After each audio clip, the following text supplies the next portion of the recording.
welcome to the Midnight Show. I'm Aramide. I'm Kayode, and for the first time ever in the history of the Midnight Show, we have a live audience. Our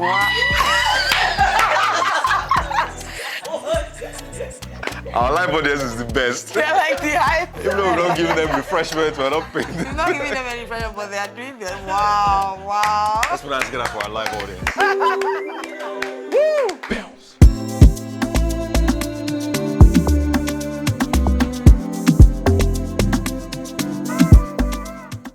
So how are you? I'm good. I'm glad I can talk now because for well over a week I lost my voice, so Yeah. I like how it sounds, by the way. It's really, really nice. Who sounds? Oh, me? My voice. No, I like the Oh, how your depth. voice sounds. My voice, yeah. All right. You just want to sound like me. Well, I just want to sound like me. Okay. Like this me. All right. I have to be honest with you. I've not recovered from what happened earlier. What happened earlier? You said you were nauseated. My wife was about to vomit. And I'm like, God. Kayode has been in panic mode since. I was actually not nauseated and I was retching, but doesn't mean anything. no, Rachel, you've only been nauseated twice. Incidentally, we have 2 children. So do the math, I beg you. Drop the nausea. My God, Let's yeah. maintain status No, quo. it's just nausea. I'm very sure.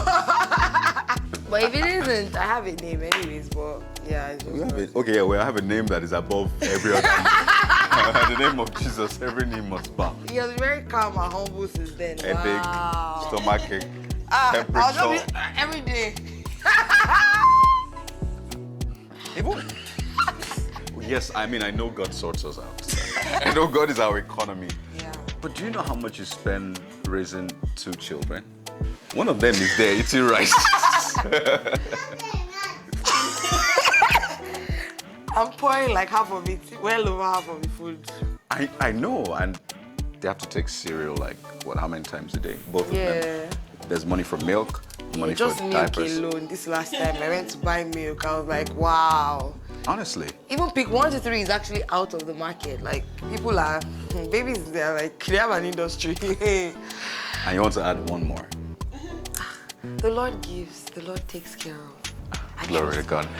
You know what? It takes me to the point. I don't know about you, but I know this is not a very. Is our audience, our is our audience saying something? They want to say something. Oh my God. So it takes me to the point. I know it's a very tricky period now.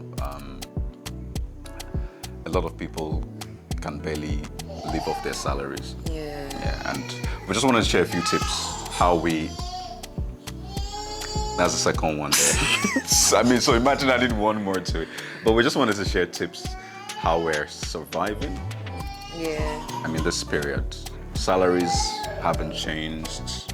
I mean, in fact, for business owners, they probably don't get as much patronage as they used to get in previous times. So clearly, income has literally dropped. So how are we surviving this period? Inflation is, off the roof, for me. What's that term? So what do we do or how have we been getting by? From the woman's perspective, I now know the main market, the correct market. Yeah. Like I used to shop close to the house, like just go to Supermarket, yeah. kind of. Well, not just supermarket. I'm talking about like buying food stuff for the house. I used to shop not so far away. There's like a mini market. But now, I know my way. Like the virtuous woman in the Bible, I know my way to the market. I had to look for areas that had like food stuff at very affordable prices so I can buy in bulk. Thankfully, the line hasn't been so bad of late, so I just buy a lot from there and stock up. So I think that has really helped. Really helped. Yeah. And I think it should be a lifestyle, really. It shouldn't just be when things are tough that we cut down or at least be moderate. It should be like a lifestyle, something that is constant. So you shouldn't overspend when you have a lot of money and then when the money's about to finish, you now go all frugal. It should be a constant thing. So this is what we try to do. If we don't need it, if it's too much, we cut it off. So we have just one car, for example. My wife's car. I borrow it from time to time. I do not have a car. I'm mobile, by the way. I have a scooter. And you know, I feel the tank on my scooter like once in 3 months or even more, 4 months sometimes, and it's good for me. So that way we've cut down fueling another car, maintaining the car, you know, the usual thing. So Like, car comes with its own expenses. Like, when we're actually talking about it, we're like, fueling the car is just one thing. Every year you have to do car papers. You go out in Lagos, we just had to fix the car. Someone bashed me and, you know, we had to paint the whole car. So there's always, the car is actually it's not an asset, it's a liability. And it's just interesting how people just feel like everybody in the house must have a car. You, your wife, your 18-year-old son, even children have these small cars these days. You know? But I think that actually makes sense. Yes. I've had a scooter. You know that I can't put 2 children at the back of the scooter. So it works for us. It's something that works for us. It might be something else for you. You don't have to necessarily get a scooter, but look around. There are things you can actually cut off. As you just said that just brought my mind to the fact that when you do that, you'd have more disposable income for opportunities, because this period, people are desperately looking for money. So that's when you probably find someone who wants to just sell one land for 500K. That normally I'm just saying, if you see, I'm just kidding. But like really, so you know, it's just good to just have that extra cash, just to be able to take. You know, a lot of people are jackpotting these days. They are shutting down their businesses and they're just looking for extra 3 million to complete their 20 million jackpot plan. So I'm just saying, so you might be able to buy off their stores, or, you know, I just feel like that just came right now. So very, very true. And I think it might be good to live below your means now so that you have extra cash to, you know, this might be a good time to start a business, and you'll be shocked with 10K, with shining your eyes, you just find one opportunity that you can grab. Yeah, millionaire. Just like that. And we got this one from our audience. Very, very amazing audience. Our audience, they are the most. My God. And that... Yay! B-A-E. Bay. Best audience. They are Bay, actually, they're Bay. honestly. And, you know, it's recycling. Yeah, she mentioned that, you know, this is a good time to recycle what you have.